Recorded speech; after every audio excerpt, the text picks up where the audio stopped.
This is the world map as we most often see it, but there are so many different maps to tell us a lot of facts and stories. Today we will take a look at 12 different types of maps that divide the globe in all kinds of ways. Starting with a population density map to see where the people are actually living. Instantly it's clear that these Asian countries have huge, densely populated areas, even so much that there are more people living inside this circle than outside.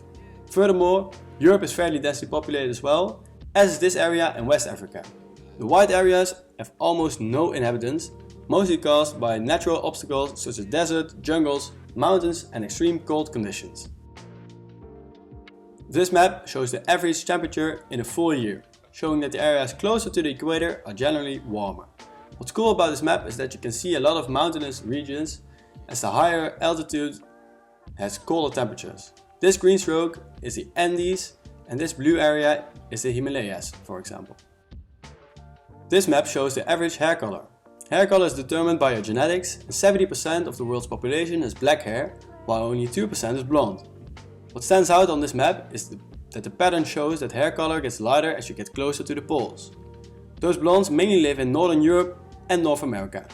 With globalization, the genetics of different groups of people get mixed more often, letting the stereotypes disappear and creating more and more variation.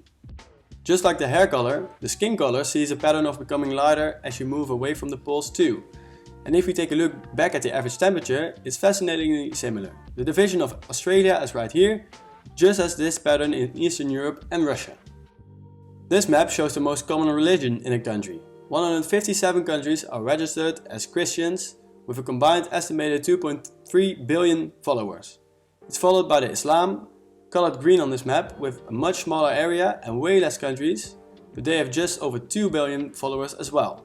This is massively held by India, for example, which has Hinduism as their main religion, while being home to over 200 million Muslims as well. The next map shows the average life expectancy.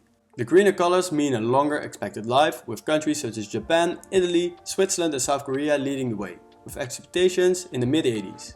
Central African countries come last with expectations of under 60 years. This map portrays the Human Development Index, which is a combined score of life expectancy, education levels and healthcare. It's not completely random, but it surely looks like the map of the life expectancy, clearly showing that those factors are affecting each other as well. This map shows the GDP per capita, but it looks a bit like the Human Development Index. North America, Western Europe, Japan and Australia perform the best, with Africa closing off the list. Luxembourg is the country that leads the way with an average GDP per capita of $135,000. This map shows the favorite sport in a country. The blue areas have football as their favorite sport, which is the most played sport in the world, with this group of countries having cricket, which is the second most played sport in the world. This map shows how many people are incarcerated, which shows that the USA has the most imprisoned inhabitants per 100,000 people. Furthermore, Russia, Thailand, Rwanda and Uzbekistan stand out on this map in a negative way as well. This map shows us that the large majority of the world uses the metric system. Only the USA, Myanmar and Liberia still use the imperial system, and the UK has a weird combination of both. This map shows where in the world the people drive on the left hand side of the road versus the right hand side. The majority drives right, and those who drive left are mainly the UK and a lot of their former colonies. This map shows how the political situation in a country is, but it's simplified and categorized into 4 categories, and what stands out is the amazing similarities with other maps such as the GDP per capita, where the wealthier countries tend to be more democratic. Maps can tell us so much more than what's visible at the first glance, and in this video we took a look at the craziest population distributions around the world. Have fun watching!